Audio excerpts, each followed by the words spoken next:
हा भाग समजून घेण्यासाठी कथेचा मागचा भाग नक्की ऐका. तर अभिषेक म्हणतो, ठीक आहे, मग मी उद्यापासून तुला टेडी बेअरप्रमाणे हक करून झोपीन.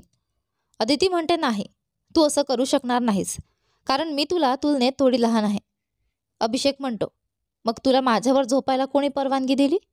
मी तुझा टेडी बेअर नाही. अदिती म्हणते, ठीक आहे, माफ करा, मी माझ्या बाजूला झोपायचा प्रयत्न करीन. आता तुझी वारी आहे, तूही आपल्या वागणुकीबद्दल माफी माग. मी आधीच माफी मागितली आहे. अभिषेक म्हणतो, ठीक आहे, मी माफी मागतो आणि तुला पुन्हा बेडवरून फेकणार नाही. आता या, बेडवर झोप. अदिती म्हणते, तुला फेकलंय, त्यामुळे तुझी जबाबदारी आहे की मला उचलून बेडवर ठेव. अभिषेक म्हणतो, तू लहान मुलासारखी किती ठाम आहेस. ठीक आहे, मी तुला बेडवर उचलतो. अभिषेक खूप रागावलेला होता, कारण अदितीची लहान मुलासारखी वागणूक होती, पण काहीही करू शकत नव्हता. त्यामुळे तो तिला जमिनीवरून नवरीप्रमाणे उचलतो आणि बेडवर ठेवतो. आता दोघेही पुन्हा एकत्र झोपतात. मल्होत्रा घरात. मल्होत्रा कुटुंबाने आपला नाश्ता पूर्ण केला आणि साध्या गप्पा मारायला सुरुवात केली. आई म्हणते, अभि, काही दिवसात आपण दोघांनी जागतिक फेरफटका करण्याचं नियोजन केलं होतं. अभिषेक म्हणतो, पण सध्या माझ्याकडे वेळ नाही. बाबा म्हणतात, काळजी करू नकोस मुला, आपण फक्त तुझा आणि अदितीचा विचार करत नाहीयेत, पण मी आणि तुझी आई जागतिक फेरफटका करणार आहोत. अभिषेक म्हणतो, तुमच्या टूरसाठी किती दिवस लागतील? आई म्हणते, अजून ठरलेलं नाही, पण किमान 1 महिना. अभिषेक म्हणतो, नाही आई बाबा, मी तुमच्याशिवाय इतक्या दिवस जाऊ शकत नाही. बाबा म्हणतात, काळजी करू नकोस, तू आता एकटा नाहीस, कारण अदिती तुझ्यासोबत आहे, म्हणून तुझी पत्नी आहे. अभि, तू आता लहान मुलगा नाहीस. अदिती म्हणते, आई बाबा, जाऊ नका, अभि बरोबर आहे, आम्हाला तुमच्याशिवाय एकटे वाटते. आई म्हणते, मुलांसारखं बोलू नकोस, कारण तुम्ही दोघेही आता मुलं नाहीत आणि भविष्यात तुम्ही पालक होणार आहात, त्यामुळे नीट वागा. अभिषेक आणि अदिती दोघेही आईच्या बोलण्याने थोडं लाजले, पण त्यांच्या पालकांना वाटलं की त्यांनी मूल हा शब्द वापरल्यामुळे ते लाजत आहेत. त्यांच्या चेहऱ्यावर दिसणारे समाधान पाहून पालक खूप खुश झाले. अभिषेक म्हणतो, आई बाबा, लवकर परत येण्याचा प्रयत्न करा. आई, ठीक आहे, प्रयत्न करू, तोपर्यंत अदिती आणि स्वतःची काळजी घे. होय. बाबा म्हणतात, मला माहीत आहे की तू परिपक्व आहेस आणि सर्व काही नीट सांभाळशील. अभिषेक म्हणतो, धन्यवाद बाबा, तुमच्या विश्वासासाठी. काळजी करू नका, मी सर्व काही हाताळेन. अभिषेकच्या ऑफिसमध्ये. अदिती म्हणते, सर, मी आता जाऊ शकते का, कारण माझं सगळं काम पूर्ण झालं आहे. अभिषेक म्हणतो, मिस गुप्ता, तुला लवकर का जायचं आहे? अदिती म्हणते, कारण आज मी माझ्या आई आणि मैत्रिणीला भेटायला जाणार आहे, त्यामुळे आईबाबांना सांगा की मी उशिरा येईल आणि रात्री जेवायला वाट पाहू नका, कारण आज मी त्यांच्यासोबत जेवणार आहे. अभिषेक म्हणतो, ठीक आहे, जा आणि मजा कर, मी पालकांना तुझ्या कार्यक्रमाबद्दल सांगेन. अदिती म्हणते, धन्यवाद अभि, बाय. अदितीच्या घरी. अदिती तिच्या आई आणि शालिनीसोबत बसली आहे. ते अदितीच्या सासरच्या कुटुंबाबद्दल आणि तिच्या नवऱ्याबद्दल गप्पा मारत आहेत. अदितीची आई खूप आनंदी आहे, कारण तिला माहिती आहे की अदितीच्या सासरी लोक खूप चांगले आहेत आणि तिला अभिषेक सारखेच प्रेम करतात. तिच्या लग्नानंतर ती खूप काळजीत होती की काय झाले तर अभिषेकच्या पालकांना तिचा आवडणार नाही, पण आज तिला अदितीबाबत काळजी कमी वाटते आणि तिला आरामदायी वाटत आहे. शालिनी तिच्या मैत्रिणीसाठी खूप खुश आहे आणि देवाला प्रार्थना करते की तिला सर्व आनंद मिळो. अदिती शालिनीला अभिषेकच्या मित्र जयबद्दल सांगते की त्याने तिला लहान बहीण म्हटले. शालिनी खूप आश्चर्यचकित होते, कारण ती जाणते की जय नेहमी प्रत्येक मुलीसोबत फ्लर्ट करतो. आता ते दोघे आनंदाने गप्पा मारत जेवण करत होते. जेवणानंतर अदिती मल्होत्रा हाऊसकडे निघणार होती, पण त्याआधीच अभिषेक तिला घेण्यासाठी आला, कारण त्याच्या पालकांना तिची काळजी वाटत होती आणि शेवटी त्याने ठरवलं की तिला स्वतः घेऊन जावं. अदितीच्या आईला खूप आनंद झाला की तिचा जावई इतका काळजीवाहू आहे आणि स्वतः तिला न्यायला आला. अभिषेकने अदितीच्या आईचे आशीर्वाद घेतले आणि ती खूप खुश झाली. अभिषेक काही वेळ त्यांच्याशी बोलला आणि नंतर ते दोघे मल्होत्रा हाऊसकडे निघाले. मल्होत्रा इंडस्ट्रीमध्ये. अदिती कॅन्टीनमध्ये आपल्या सहकाऱ्यांसोबत बसली होती आणि नवीन चित्रपटांबद्दल बोलत होती. ते सर्वजण गप्पा मारत खात होते. अदिती सर्वांना आवडत होती, कारण ती नेहमी सर्वांना मदत करायची आणि कधीही भांडण करीत नसे, म्हणूनच ती सर्वांची आवडती होती. रोहन, रुद्र आणि रुही हे तिच्या ऑफिसमधले चांगले मित्र. ते चौघे नेहमी एकत्र असायचे, एकत्र जेवायचे आणि लंच टाईममध्ये गप्पा मारत छान वेळ घालवायचे. अभिषेक मात्र नेहमी ऑफिसमध्येच जेवायचा. तो कधी कॅन्टीनमध्ये जात नसे, पण इतर सगळे कर्मचारी कॅन्टीनमध्येच खाते. कंपनीभर कॅमेरे बसवलेले असल्याने अभिषेक ऑफिसमध्ये बसून सर्वांची हालचाल पाहू शकत होता. त्याने पाहिलं की अदिती आपल्या मित्रांसोबत मस्त मजा करत होती. हसत होती, बोलत होती आणि त्याच्या मनात विचार आला, ती त्याच्याशी असं कधी बोलत नाही जसं त्यांच्याशी बोलतेय. लंच टाईम संपला आणि सगळे पुन्हा कामाला गेले. अभिषेकच्या ऑफिसमध्ये अदिती म्हणते, सर मी काय करू तुमच्यासाठी? अभिषेक म्हणतो, काही नाही.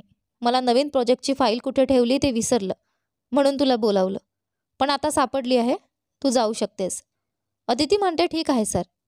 अभिषेक म्हणतो, मिस गुप्ता, मी तुला एक प्रश्न विचारू का? अदिती म्हणते, हो सर, जरूर विचारा. अभिषेक म्हणतो, तुला रोहन आवडतो का? अदिती म्हणते, नाही सर, मला तो आवडत नाही. तो फक्त माझा ऑफिसमधला मित्र आहे, त्यापेक्षा काहीच नाही. अभिषेक म्हणतो, तेच चांगलं आहे, कारण तो आधीच एंगेज आहे, म्हणून त्याच्यापासून दूर राहा. समजलं? अदिती म्हणते, मला माहीत आहे सर की तो एंगेज आहे. मी त्याच्या एंगेजमेंट पार्टीलाही गेले होते माझ्या मैत्रिणींसोबत. अभिषेक म्हणतो, बस आता तुझ्या या फालतू बोलण्याला. माझा महत्त्वपूर्ण वेळ वाया घालवलास. आता निघ इथून. अदिती म्हणते, सॉरी सर, मी निघते. मल्होत्रा हाऊसमध्ये अभिषेक आणि अदिती दोघे डायनिंग टेबलवर बसून जेवत होते. अभिषेकचे पालक सकाळीच वर्ल्ड टूरसाठी गेले होते, त्यामुळे आता घरात ते दोघंच आणि एक घरकाम करणारी मदतनीस होती. काही वेळानंतर दरवाजाची बेल वाजली आणि मदतनीस दार उघडायला गेली. अभिषेकने विचारलं, कोण आहे? पण मदतनीस उत्तर द्यायच्या आधीच एक व्यक्ती आत आली. अभिषेक म्हणतो, तू इथे काय करत आहेस? व्यक्ती म्हणते, मी तुझ्या मदतीसाठी आले आहे अभि, कारण मला माहिती आहे की आज तुझे पालक वर्ल्ड टूरला गेले. अभिषेक म्हणतो, मला अभि म्हणू नकोस. किती वेळा सांगितलंय तुला की मला फक्त अभिषेक किंवा मिस्टर मल्होत्रा म्हण. आपण इतके जवळचे नाही आहोत. आणि तुला ही माहिती कोणी दिली की माझे पालक वर्ल्ड टूरला गेले? व्यक्ती म्हणतो, तुला आवडो वा न आवडो, मी तुला अभि असंच म्हणेन, कारण तू माझा चाइल्डहूड फ्रेंड आहेस आणि भविष्यात आपण दोघं लग्नही करणार आहोत. माझ्या आईने मला सांगितलं की तुझे पालक गेलेत. अभिषेक म्हणतो, एक दिवस खरोखर तुला ठार मारेन मी तुझ्या या वागण्यामुळे. पण राहू दे, मी तुझ्याशी बोलण्यात इंटरेस्टेड नाही. इथून निघून जा, नाहीतर सिक्युरिटीला बोलावेल आणि तुला बाहेर फेकून देतील. व्यक्ती म्हणते, तू माझ्या भावना का समजत नाहीस? मी तुला इतकं प्रेम करते. अभिषेक म्हणतो, चुप आणि इथून लगेच निघून जा, कारण तुझं हे लहान मुलांसारखं वागणं मी अजिबात सहन करू शकत नाही. एक गोष्ट लक्षात ठेव, या जन्मात तू कधीच माझ्या आयुष्यात येऊ शकणार नाहीस. व्यक्ती म्हणते, मी तुला खूप प्रेम करते अभि, आणि भविष्यात मीच तुझी जीवनसाथी बनेन. फक्त पाहत जा, तुझ्या मम्मीला तर मी आवडते, मुलीसारखी. अभिषेक म्हणतो, तुझे स्वप्न कधीच पूर्ण होणार नाही, हे मी वचन देतो. किती वेळा सांगितलंय तुला की मला तू आवडत नाहीस? एवढी साधी गोष्ट का समजत नाही तुला? कोणावर जबरदस्तीने प्रेम करून घेता येत नाही. तू आता लहान बाळ नाही आहेस, म्हणून मोठ्यांसारखं वाग. व्यक्ती म्हणते, तू मला अजून नीट ओळखत नाहीस अभि. काळजी करू नकोस, भविष्यात तुला माझं वेळ कळेल. आणि मी वचन देते, हुकमी किंवा बेकायदेशीर कुठल्याही मार्गाने तू माझ्याशीच लग्न करशील. अभिषेक म्हणतो, ते या जन्मात अशक्य आहे, कारण मी आधीच. अभिषेकचं वाक्य पूर्ण होण्याआधीच अदिती मध्येच बोलून त्याला थांबवते, त्यांच्या लग्नाबद्दल सांगू नये म्हणून. अदिती म्हणते, ही कोण आहे अभि? ती व्यक्ती म्हणते, तू कोण आणि इथे काय करतेस या वेळेला? अभिषेक म्हणतो, ते तुझं काम नाही, इथून निघून जा. ती व्यक्ती म्हणते, नाही, आधी मला सांग की ही कोण आहे आणि इथे का आहे? अभिषेक म्हणतो, तुला प्रश्न विचारण्याची परवानगी कोणी दिली? तू माझ्यासाठी काहीही नाहीस, त्यामुळे बॅग घे आणि बाहेर निघ. ती व्यक्ती म्हणते, अगं तू माझ्या अभिसोबत इथे काय करतेस? सांग. अदिती म्हणते, मी अदिती गुप्ता. अभिषेक म्हणतो, तुला कोणी सांगितलं तिला उत्तर द्यायला? आज जा तुझ्या रूममध्ये. अदिती म्हणते, सॉरी अभि. ती व्यक्ती म्हणजे मोहिनी ठाकूर, अभिषेकच्या आईची मैत्रीण असलेली तिची मुलगी. मोहिनीला अदितीवर फार राग येतो, कारण अदिती त्याला अभि म्हणाली आणि ती परवानगी अभिषेक कधीच कुणाला देत नाही. म्हणूनच मोहिनी समजते की हे दोघे खूप जवळचे आहेत, आणि अदिती निघून गेली तर तिच्या प्रश्नांची उत्तरं कोण देणार? कारण अभिषेक तर तिला काहीच सांगणार नाही. म्हणूनच मोहिनी अदितीला थांबवते. मोहिनी म्हणते, सुरुवात आधी माझ्या प्रश्नांचं उत्तर देऊन कर, नाहीतर तुला माहीत नाही की मी कोण आहे आणि तुझ्यासोबत काय करू शकते. मी मोहिनी ठाकूर, ठाकूर साम्राज्याची एकमेव वारस. अभिषेक म्हणतो, मला काही फरक पडत नाही की तू कोण आहेस किंवा काय करू शकतेस याने, पण तुला माझी फार चांगली ओळख आहे. मी रागावलो तर मला कोणी थांबवू शकत नाही, म्हणून माझा संयम तपासू नकोस आणि इथून निघून जा. मोहिनी म्हणते, मला सांगू नकोस की ही तुझी गर्लफ्रेंड आहे. आज तुझे आई वडील घरी नाहीत म्हणून तुम्ही दोघं एन्जॉय करायला बसला आहात, हो ना? अभिषेक म्हणतो, तुझे हे घाणेरडे बोल बंद कर आणि इथून लगेच निघ, नाहीतर तुला स्वतः बाहेर फेकून देईल. आज तुला वाचवायला घरात कोणीही नाही. शेवटी अभिषेकच्या आवाजातला राग पाहून मोहिनी तिथून निघून गेली. तिला अभिषेकची ओळख चांगली होती. तो जे बोलतो ते मनावर घेतो आणि तेच करतो. आज तिला जे अपमान सहन करावे लागले त्याचा बदला घ्यायचा ती मनात पक्क ठरवते. आणि तिला माहीत आहे, त्या अदितीमुळेच अभिषेकने तिला अपमानित केलं. ती मुलगी अभिषेकच्या आयुष्यात आणि मल्होत्रा हाऊसमध्ये तिची जागा घेण्याचा प्रयत्न करत आहे. ठाकूर हाऊसमध्ये मोहिनीला अदिती आणि अभिषेक दोघांवरही प्रचंड राग होता. पण काय करावं हे तिला सुचत नव्हतं. तिने प्रथम त्या मुलीबद्दल सर्व माहिती काढण्याचं ठरवलं. तिने आपल्या असिस्टंटला फोन केला. मला त्या मुलीबद्दल, अदिती गुप्ताबद्दल एकदम तातडीने सगळी माहिती हवी. मोहिनी शक्तिशाली होती. तिचे संपर्क सर्वत्र होते. काही वेळातच तिला अदितीची सगळी माहिती मिळाली. अदिती अभिषेकची सेक्रेटरी, पण तिच्या कुटुंबात फक्त आई, बाकी कोणी नाही. माहिती पाहताच मोहिनीच्या डोक्यात दुष्ट योजना आकाराला आली. तिने अभिषेकच्या एका शत्रूला फोन केला. अभिषेकची सेक्रेटरी त्याच्या कंपनीचे सगळे रहस्य जाणते. तिला किडनॅप कर आणि हवी ती माहिती मिळव. पण माझं नाव कधीही घेऊ नकोस, नाहीतर तुला माझी ओळख आहे. तो व्यक्ती मोहिनीच्या हाताखालच्या खेळांबद्दल जाणून होता. त्यामुळे तिच्या विरोधात जाण्याची हिंमत त्याला नव्हती. मोहिनीला कोणतंही काम पुरावा न सोडता करून घ्यायची कला चांगली अवगत होती. मल्होत्रा हाऊसमध्ये अदिती म्हणते, तू सगळ्यांवर एवढा राग का काढतोस? ती तुझी चाइल्डहूड फ्रेंड आहे. तू तिच्याशी असं वागू शकत नाहीस. मला ठाऊक आहे तिला प्रेम करत नाहीस, पण याचा अर्थ असा नाही की तू तिच्या भावना अपमानित करायच्या. तू शांतपणे बोलू शकत होतास. ती काकूची मैत्रिणीची मुलगी आहे. अभिषेक म्हणतो, तुला तिची खरी ओळखच नाही म्हणून तिची बाजू घेत आहेस. पण एक दिवस तुला कळेल ती किती वाईट आहे. तिच्या डोक्यात स्वतःचं साम्राज्य आहे आणि बाकी सगळं तिच्यासाठी काहीच नाहीत. जे हवं ते ती मिळवते. अदिती म्हणते, ठीक आहे, राहू दे, विसरून जा. चल आता झोपूया, मला खूप थकवा आलाय. Good night. अभिषेक म्हणतो, हां. मल्होत्रा इंडस्ट्री ऑफिस अवर्स संपले. अदितीने अभिषेकला सांगितलं, मी मम्मीला आणि मैत्रिणीला भेटायला जाते आणि आज तिथेच राहीन.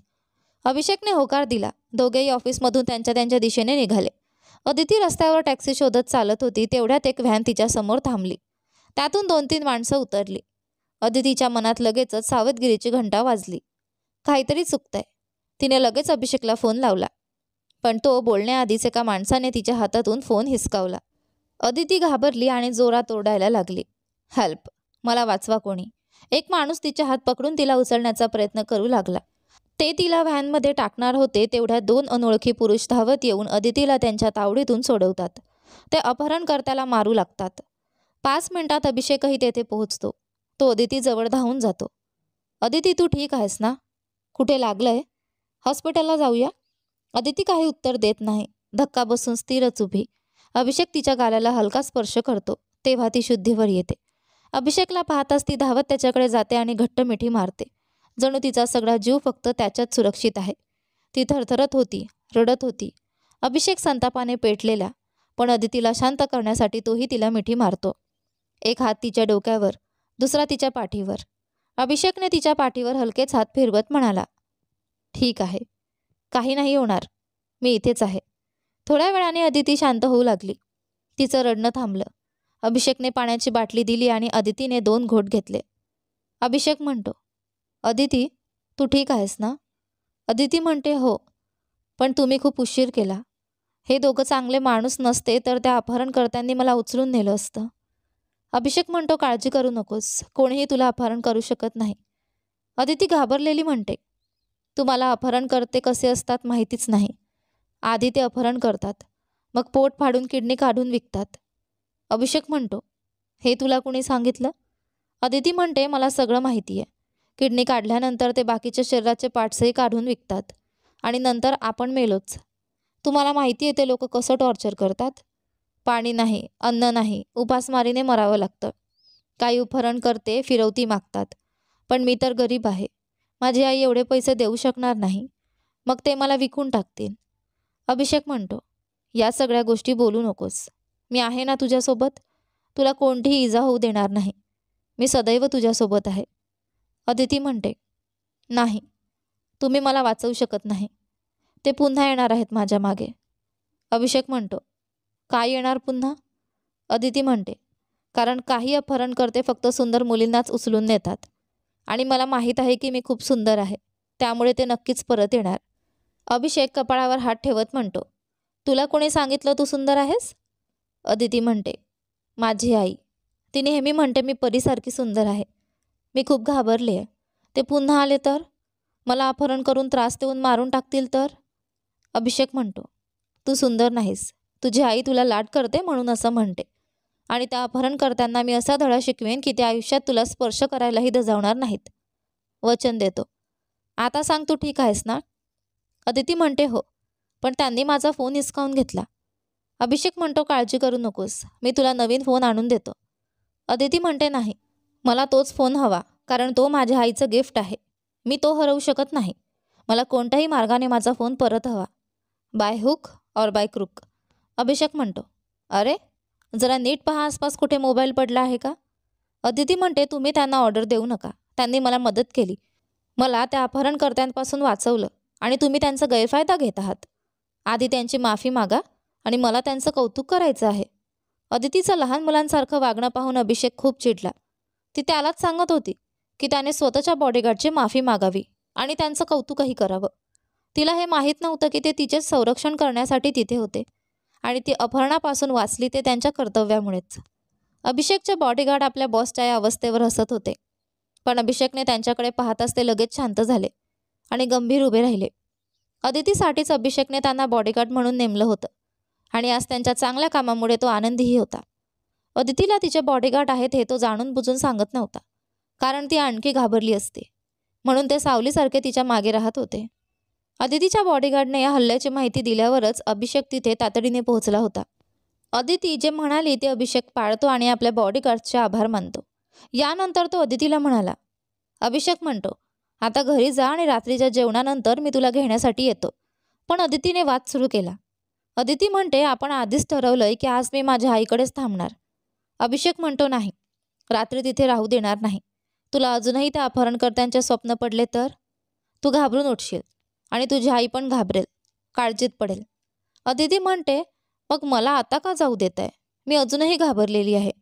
अभिषेक म्हणतो, कारण जर तुला आईला भेटू दिलं नाही तर तू दुःखी होशील, म्हणून तुला जायला दिलं. पण एक गोष्ट लक्षात ठेव, आईला काही सांगू नकोस, ती काळजीत पडेल. अदिती म्हणते, थँक्यू अभि, तुमची काळजी आणि प्रेम खूप चांगलं आहे. तुम्ही खरंच चांगले माणूस आहात. अभिषेक म्हणतो, हो हो, मला माहिती आहे मी किती महान आहे. आता जास्त कौतुक नको, माझा वेळ वाया घालवू नको, मी खूप बिझी माणूस आहे. चल मीच तुला सोडतो.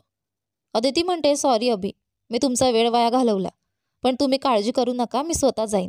तुम्ही तुमचं काम करा. असं म्हणत अदिती चालायला लागली. अभिषेकला लगेच समजलं की ती रागावली आहे. ऑफिसमध्ये तो चिडला तरी ती कधीच उत्तर देत नव्हती, कारण तो बॉस आणि ती कर्मचारी. पण ऑफिसच्या बाहेर ती वेगळीच असते. स्वतःच्या मनाला पटत नसेल तर सरळ विरोध करते. लग्नानंतरच त्याला तिचा हा खरा स्वभाव दिसत होता. तो तिच्या मागोमाग गेला. तिची भीती आणि हट्टीपणा त्याला माहिती होता. अभिषेक म्हणतो, ठीक आहे, सॉरी, आता ये बस इथे. अदिती म्हणते, नाही, मी टॅक्सीने जाईन. माझा रस्ता मला माहिती आहे, काळजी करू नका. तुम्ही जा तुमच्या कामाला. अभिषेक म्हणतो, जर तू आली नाहीस तर मी तुला उचलून कारमध्ये घेऊन जाईन. काय करायचंय ठरव, तुला माझा स्वभाव माहिती आहे. अदिती म्हणते, नाही, तुम्ही असं काही करू शकत नाही. हा सार्वजनिक रस्ता आहे. जबरदस्ती केली तर मी जोरात ओरडेन. मग लोक तुम्हाला मारतील, जसं त्यांनी अपहरणकर्त्यांना मारलं. मग मला दोष देऊ नका. अभिषेक वैतागला. तिला परिस्थितीची गंभीरता कळत नव्हती. तिला अजूनही वाटत होतं की तिला वाचवणारे फक्त चांगले लोक होते. तिच्या निरागसपणामुळे तो त्रस्त झाला होता. अभिषेक म्हणतो, अदिती, तू माझी तुलना त्या अपहरणकर्त्यांची करते आहेस. विसरू नकोस, तू माझी कायदेशीर बायको आहेस आणि तू माझाच अपमान करते आहेस. बरं, चल ओरडून बघ. मी लोकांना सांगेल की माझ्या बायकोशी भांडण झालंय आणि म्हणून ती माझ्यासोबत येत नाही. अदिती म्हणते, सॉरी, रागावू नका, माझी चूक झाली, माफ करा आणि कुणालाच काही सांगू नका. आपण ठरवलंय की आपलं नातं कुणाला सांगायचं नाही. अभिषेक म्हणतो, ठीक आहे, काही सांगणार नाही, पण शांत बसून इथे येऊन बस. अदिती म्हणते, थँक्यू अभि, मी येते. दोघेही तिथून निघून गेले. गोडाऊनमध्ये अभिषेकने आपल्या बॉडीगार्ड्सना आदेश दिला की त्या अपहरणकर्त्यांना गोडाऊनमध्ये घेऊन जा आणि अदितीचं अपहरण का करायचं होतं याची चौकशी करा. त्याच्या लक्षात आलं होतं की हे साधे अपहरणकर्ते नाहीत, तर प्रोफेशनल आहेत. त्यांच्या हालचाली आणि दिसण्यातूनच ते स्पष्ट होत होते. अभिषेकचे बॉडीगार्ड इतरांपेक्षा जास्त ताकदवान आणि प्रशिक्षित होते. मार्शल आर्ट्समध्ये त्यांनी विशेष प्रशिक्षण घेतलं होतं आणि कोणत्याही आपत्कालीन परिस्थितीला सामोरं जाण्याची त्यांची तयारी उत्कृष्ट होती. म्हणूनच अभिषेकने अदितीच्या सुरक्षेसाठी नेमके हेच लोक निवडले होते. त्या अपहरणकर्त्यांची संपूर्ण योजना नीट आखलेली नव्हती. त्यांना वाटलं होतं की एक साधी, निरागस आणि सामान्य मुलगी अपहरण करायची आहे, पण त्यांना हे माहितीच नव्हतं की तिच्या मागे बॉडीगार्ड्स असतील. म्हणूनच त्यांचा प्लॅन फसला. त्यांना वाटलं होतं की मुलगी उचलून नेणं म्हणजे अगदी सोपं काम. काही वेळाने अभिषेक गोडाऊनमध्ये पोहोचतो. तो आपल्या बॉडीगार्ड्सकडून माहिती विचारतो. त्याचा मुख्य बॉडीगार्ड विराज त्याला सर्व माहिती देतो. त्यांना अभिषेकच्या अदितीसोबतच्या लग्नाबद्दल माहिती होती. विराज म्हणतो, बॉस, तुमचा शत्रू मिस्टर बसू यांनी अपहरणकर्त्यांना मॅडमचं अपहरण करण्यासाठी पैशांनी भाड्याने ठेवलेलं होतं. त्यांना तुमचे प्रोजेक्ट्स आणि डील्सबद्दल माहिती हवी होती. तुमचे बिझनेस सिक्रेट्स जाणून घ्यायचे होते. त्यांनी ही माहिती नव्हतं की मॅडम म्हणजे मिसेस मल्होत्रा आहेत. त्यांना फक्त इतकंच माहिती होतं की त्या तुमच्या सेक्रेटरी आहेत आणि तुमच्या सर्व कामांबद्दल माहिती आहे. आणि हो बॉस, आम्ही मिस्टर बसू यांनाही इथेच पकडलं आहे. आता पुढे काय करायचं ते तुम्ही आदेश द्या. बाकी सगळं आम्ही सांभाळू.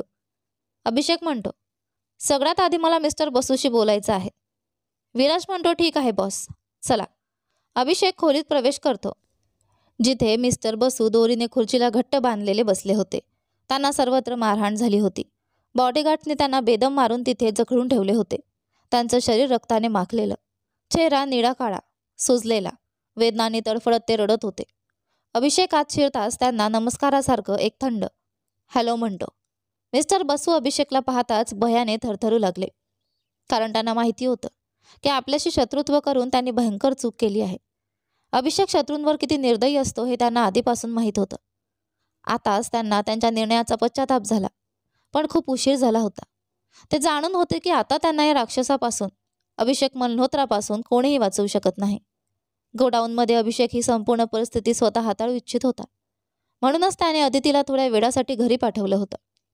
मल्होत्रा हाऊसमध्ये तिला एकटी ठेवणं त्याला अजिबात पटत नव्हतं, कारण ती तिथे एकटी राहिली असती तर पुन्हा घाबरली असती आणि त्याला हे प्रकरण शांतपणे हाताळण्यासाठी वेळ हवा होता. अभिषेकला मिस्टर बसू यांच्या स्वभावाची पूर्ण कल्पना होती. स्वार्थी, नीच, बेईमान आणि उद्दिष्ट साध्य करण्यासाठी काहीही करण्यास तयार. तो कोणाचाही विश्वासघात करू शकतो, पण तरीसुद्धा अभिषेकला त्याच्या तोंडून सत्य ऐकायचं होतं. अभिषेक म्हणतो, मग माझ्या सेक्रेटरीचं अपहरण करण्याचा प्रयत्न का केला मिस्टर बसू? मिस्टर बसू म्हणतात, कारण त्या मुलीने तिच्या सौंदर्याने मला फसवलं. आधी माझ्याकडून पैशासाठी प्रेम करायचं नाटक केलं आणि आता ती मला फोटो पाठवून ब्लॅकमेल करते. ब्रेकअप केल्यानंतर ती पैशांसाठी माझ्यावर दबाव टाकते. म्हणूनच मी फक्त ते फोटो परत मिळवण्यासाठी तिचं अपहरण करायला लावलं. अभिषेकच्या नसांमध्ये राग उकळत होता. आपल्या बायकोबद्दल अशा घाणेरड्या गोष्टी ऐकून तो त्याच ठिकाणी त्याला ठार मारेल असं वाटत होतं. पण त्याने स्वतःला थांबवलं, कारण त्याला माहिती होतं की हे सगळं खोटं आहे आणि योग्य वेळ येईपर्यंत शांत राहणंच योग्य आहे. अभिषेक म्हणतो, पण तुझ्या भाडोत्री अपहरणकर्त्यांनी तर पूर्ण वेगळी गोष्ट सांगितली आहे. बसू म्हणतात, जे काही ते बडबडतायत ते विसरा, पण मला एक सांग, माझ्यासारख्याला इथे का आणलं? त्या मध्यमवर्गीय मुलीसाठी? की तुम्हालाही तिच्या सौंदर्याने भुलवलंय? की तुम्हीही तिचा? अभिषेक म्हणतो, आणखी एक शब्द बोललास ना तर तोंड तोडून ठेवीन. लक्षात ठेव कोणाशी बोलतोयस. आता सरळ उत्तर दे, तिला पळवून नेल्यावर तिचं काय करणार होतास? बसू म्हणतात, ठीक आहे सांगेन, पण फक्त आता मारू नका. माझा प्लॅन होता तिच्याकडून तुमचे बिझनेस सिक्रेट्स काढायचे आणि मग तिच्या सौंदर्याचा फायदा घ्यायचा. त्यानंतर माझे माणसंही तिला. त्याचं नकोसं वाक्य पूर्णही झालं नाही, पण त्याचा अर्थ फार घाणेरडा, फार क्रूर होता. बसू पुढे म्हणतात, आणि नंतर तिला मारून समुद्रात फेकायचं, कारण ती जिवंत राहिली तर माझ्यासाठी धोका होता. अभिषेकच्या डोळ्यात रक्त उतरलं. त्याचा राग इतका धोकादायक होता की हवा देखील तापली होती. पण तो स्वतःला थांबवून बसला, कारण त्याला अजून एक धक्का द्यायचा होता. यानंतर पुढे काय होतं हे पहा आपल्या कथेच्या पुढच्या भागामध्ये. पण तोपर्यंत तुम्हाला हा भाग कसा वाटला मला कमेंट करून नक्की सांगा. धन्यवाद.